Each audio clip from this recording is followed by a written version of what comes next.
Wait, sit. Go sit. No, you sound so vicious. Shh. Ready? I try not to throw it too far because I don't want it to roll down that hill.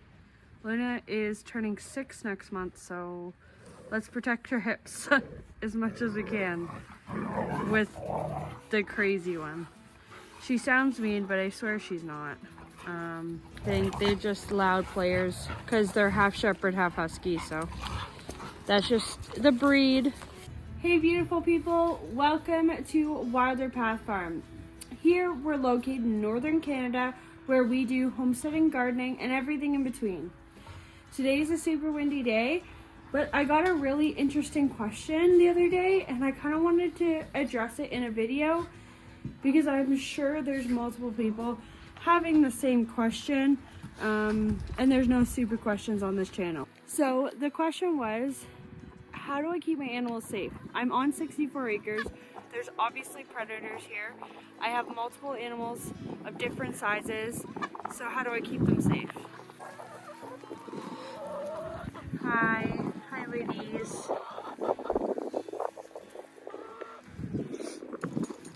So if you're new here, we have chickens. We have 2 horses. This is Amora and Honey. We have dogs. What'd you do, Tuna? Come on, Nala. Come say hi. Hello, pretty girl. Hi, pretty girl. Why do I feel like you dropped your ball in the water bucket? Huh? Did you drop your ball in the water bucket? Oh, you did, and I have to put my hand in there? That's so great. Can you not get it? Oh, that's a good girl. Thank you. Sure, the horses don't want your ball. We also have goats. Ladies! We also have 2 beautiful Nubian goats.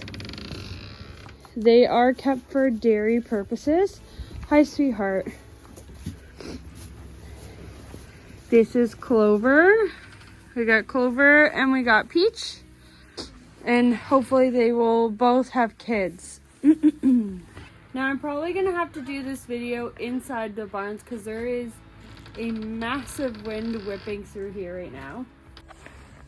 So for the goats, for that question, how do I keep my animals safe? I just want to preface this conversation.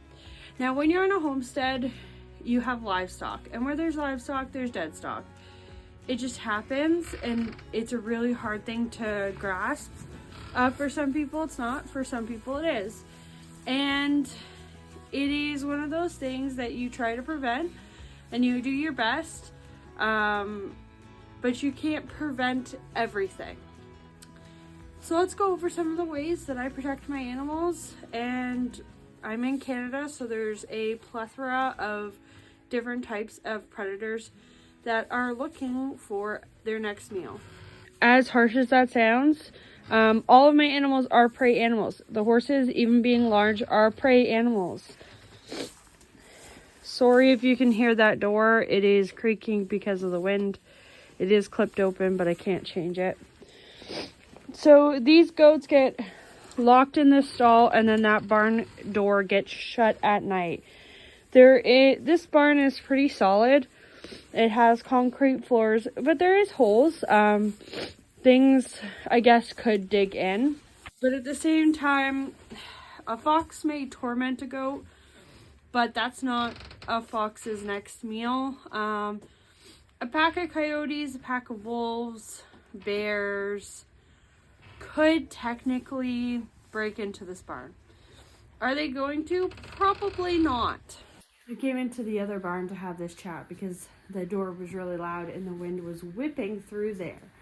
Now, what I was referring to is like, not everything is completely predator proof. The goal is to make things as difficult as possible so that the predator would give up. There is plenty of prey on this property as there is predators. So with that being said, there's easier meals, and that is the goal. So the goats get locked into their stall and locked into the barn at night. We are going to be adding certain defense mechanisms for them for when they have kids, which will help them. And I'll go over that in another video. But I try my best to make sure that my animals are safe. They do have a solid fence right now, and in the summer, and spring and fall, they will have an electric fence. Right now, their solid fence is fine. The dogs are out, I'm out. In reality, a pack of wolves is not even going to come near up here, or like up on this little area we have where the animals are. Plus the dogs are here. The highway is just on the other side of my property, so that's like, yeah, that also is a deterrent. But my goal is to make it as difficult as possible for a predator to break in, so that if it were to try, it would give up. So the goat's barn does need a lot of work in order for it to be a little bit more safer, because it's old. Like, it is what it is. But we do have dogs. They hear everything, and they will bark, and it tends to scare things off. I think the most that I've seen on this property has been deer and foxes. And so the foxes would more bother the chickens than anything else. I swear, this is becoming a theme. Come here. In every video, come here. What is on you? What did you do? We're gonna have to like go. Have you not gotten all the burrs off this plant yet? If you're new, this is Nala. Nala likes to find the burrs and get them all over her. Come here. You're not done. That is Luna. Luna does not do that. But Nala has the thick, sorry, come here. Nala has the thick coat. Can I have this burr? It's not hurting you. I'm gonna have to cut that bush down. The burrs aren't good for them because they could also get them on their face and then in their eyes and cause ulcers. And we actually just dealt with that with Honey, which she had before she came here, but nonetheless, it doesn't matter. That burr bush is just behind the goat barn. It needs to go. Just for everyone's safety and my sanity as well. So this is my chicken coop. It doesn't typically have straw at the base, but it is winter. We did put plastic up to kind of help them from the wind and all the elements.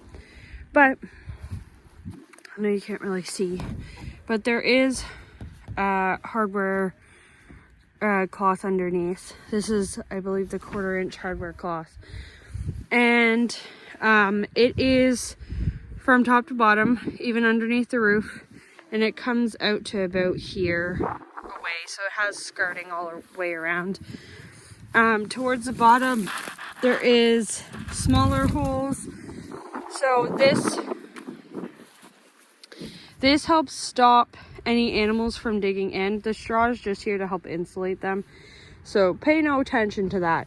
But the skirting, the hardware cloth, is what we chose in order to keep the predators out. So typically we have a carabiner on here.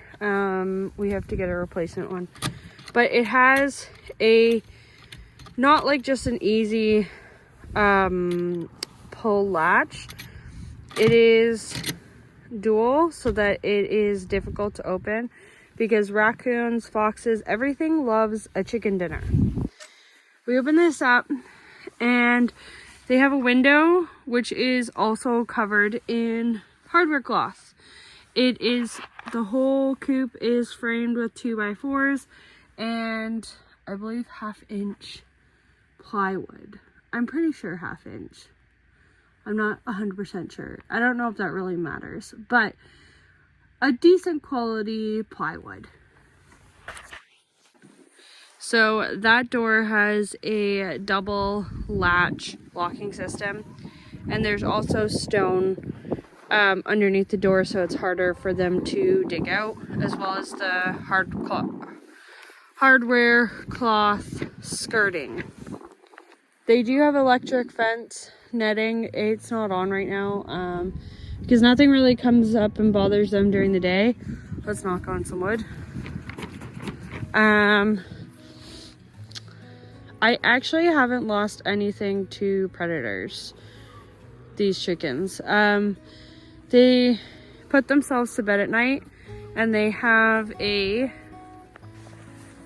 also have this automatic door, which is metal, and that is very, very difficult for something to open if it were to get into this coop.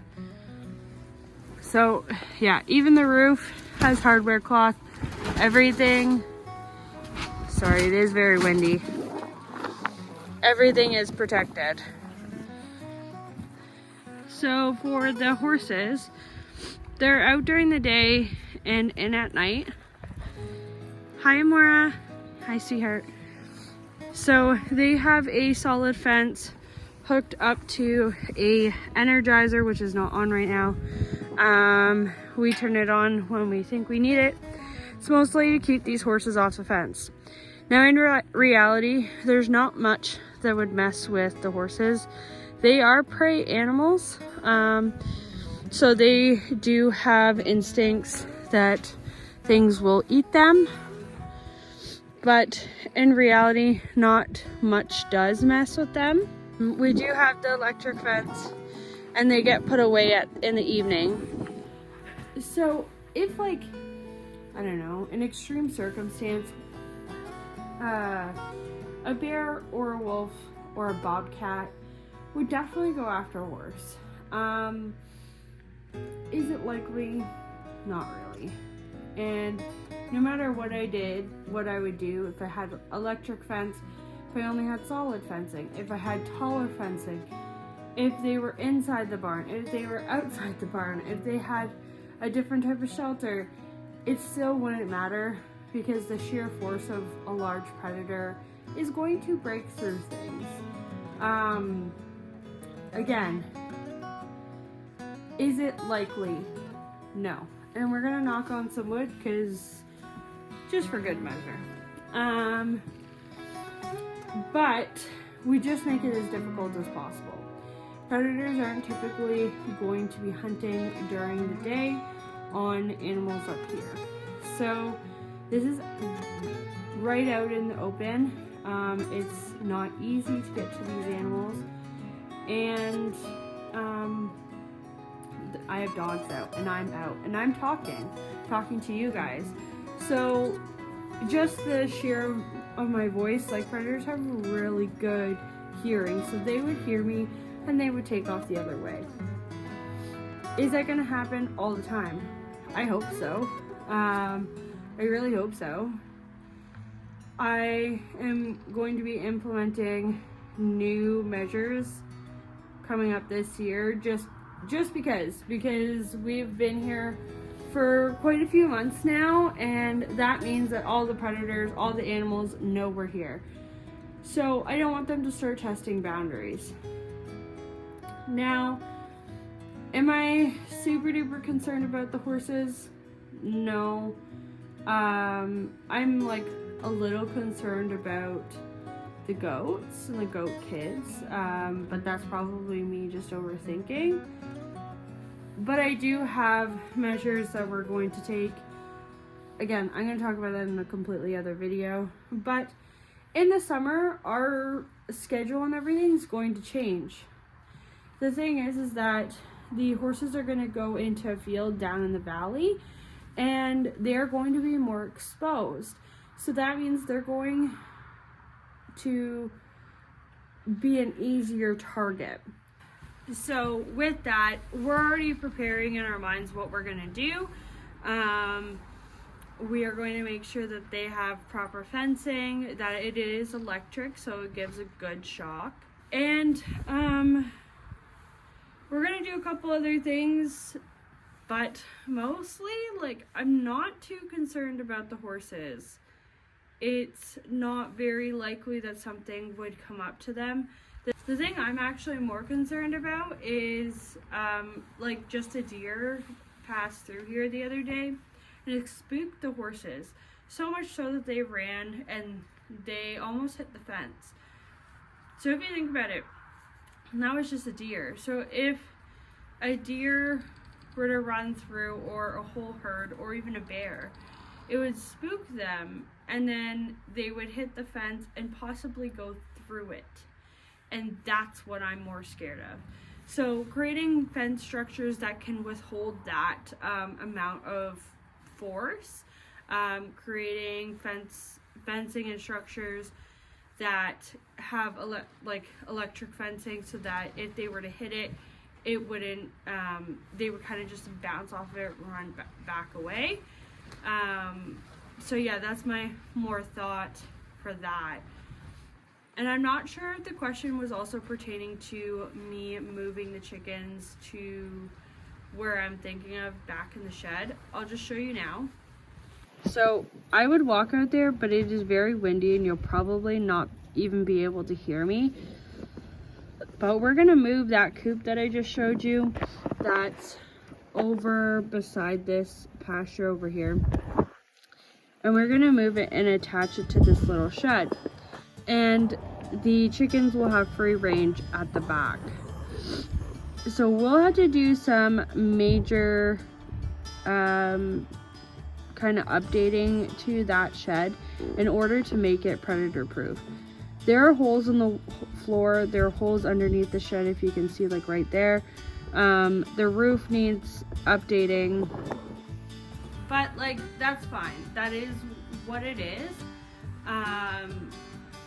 But just pertaining to that, we will add hardware cloth, add new flooring, new roofing, make sure that the coop is sealed and that something can't just like bury a hole through it and get in, because it will be attached to the predator proof coop. So if you're referring to them free ranging, in all honesty, yes, I expect to lose 1 to 2 chickens. Hopefully not the whole flock, but I'm positioning them in a way that... Sorry, my phone died and it's a different day. But what I was saying was that I want to position them in a way where the goats and the chickens, the goats are kind of like a little bit further out, protected by some new measures plus their electric fence, and then the chickens will be more on the inner side. Nala, come here. One of the main points that I want to get across here is that nothing can be like 110% predator proof, but it's never a guarantee. Like, there's always a chance of losing something no matter how much we protect them. It's just making it as difficult as possible for the predators to actually get them. I think one of my biggest things to keep most predators at bay is the whole territorial thing that I was kind of discussing about the dogs doing their business around the property lines and thus creating a territory which, like, larger predators such as like foxes, coyotes, wolves, bears, it's less likely that they're willing to challenge, but that's not always 100%. It's just a deterrent. It's not gonna work 100% of the time, but we'll see. Like, I'm still on our first year, and we'll see as I implement new strategies, like how it works out, but so far so good. So where there's livestock, there is dead stock. Unfortunately, stuff happens, and we do everything in our power to stop it from happening or prevent it from happening. But some things are not preventable and some things just happen. So, yeah, I'm not gonna lie to you and say that there'll never be a loss from predators here. There most likely will be at some point, but I'm really hoping that we can avoid it as much as possible. So I really hope this answered your question. If you have any other questions, please leave them down in the comments below. Thank you so much for watching. I really appreciate all the support and lovely comments that you guys are sending. Thank you so much. And if you aren't already, make sure to hit the subscribe button because this family is growing and we are almost to 1,000. So I'll see you guys in the next video. Bye guys.